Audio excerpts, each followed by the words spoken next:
bear in mind that we cannot say that we know that there was not a prime mover. It's not within our compass. Pitifully ignorant as we are, only scrabbling on the lower slopes of the study of physics, as all of us are, even the best, we may not say that we know there was no prime mover. We may not say that. We can say that all the laws appear to operate without that assumption.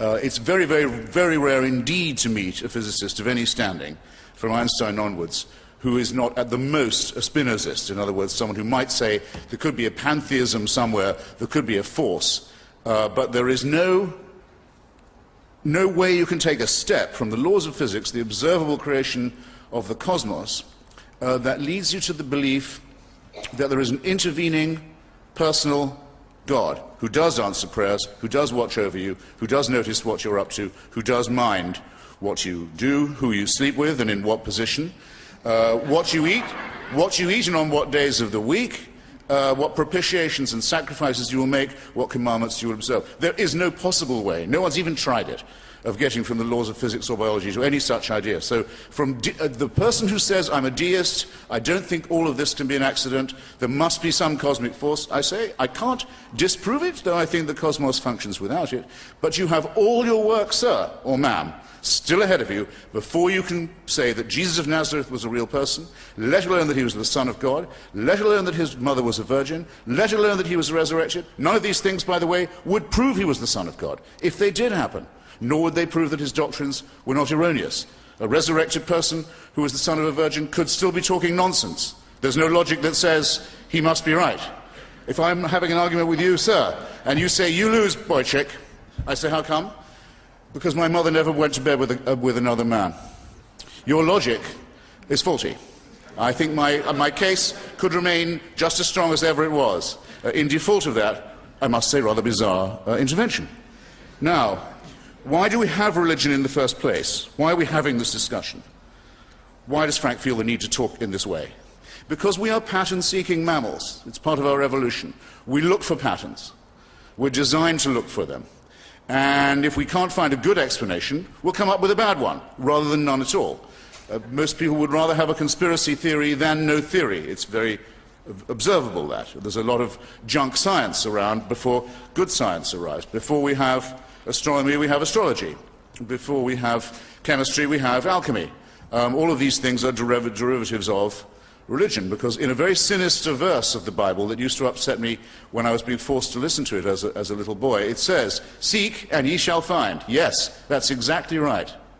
Seek and you will find. Seek for an explanation of volcanic eruptions when you're living in a primitive society, and you will think they're probably a visitation from an angry deity. And if you're told you can postpone the next eruption by throwing a few live babies into the lava down the crater, that's what you'll do. Religion has just started. Religion has just begun. Why do some people get the plague and others not? Because they're sinful. Where's the plague coming from in the first place?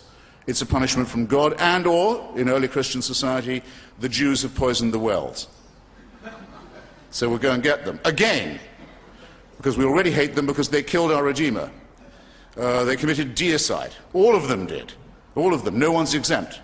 Indeed, if you have to be a Christian, it's an article of their faith that we were all present at Calvary. We all drove in the nails, the Jews particularly so.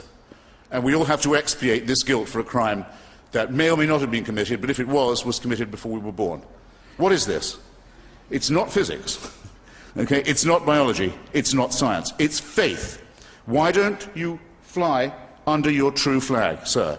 Why don't you say these things must be believed as articles of faith? Don't try and derive it from science. Now, I can't improve on the argument that David Hume came up with, against the idea of the supernatural, against the idea that the laws of nature are occasionally suspended in order to make people's faith a little more secure. Ambrose Bierce, in his Devil's Dictionary, you may remember, says, under prayer, under P for prayer, a request that the laws of nature be suspended in favor of the petitioner, himself admittedly unworthy. David Hume puts it a little more acidly than that. He says, if you see the laws of nature apparently suspended, Perhaps a virgin's given birth. Perhaps a leper has suddenly stopped being a leper. Who knows what it might be? You know the sort of thing. You have to ask yourself one of two things. Well, actually, you have to ask yourself both. Which is the more probable, that the laws of nature have just been suspended, or that I am under a misapprehension? That's if you are an eyewitness yourself to the wrong. If you're hearing about it second, third, fourth, and fifth hand, you have to ask this question with redoubled and trebled and quadrupled force. And the likelihood is which? That the laws of nature were suspended, or that somebody maybe garbled, maybe a rumor got around. If you make this assumption, then nothing is mysterious about reality. Nothing is mysterious at all. It would explain why everyone seems to die and no one comes back.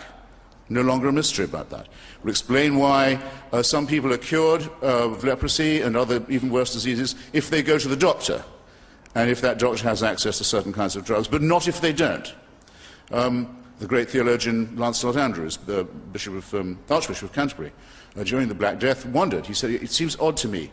There are people who go to church and pray, and they give their tithes, and they do everything that they're supposed to do, and they lead godly lives, and yet they seem to die of the plague just as much as the sinners do.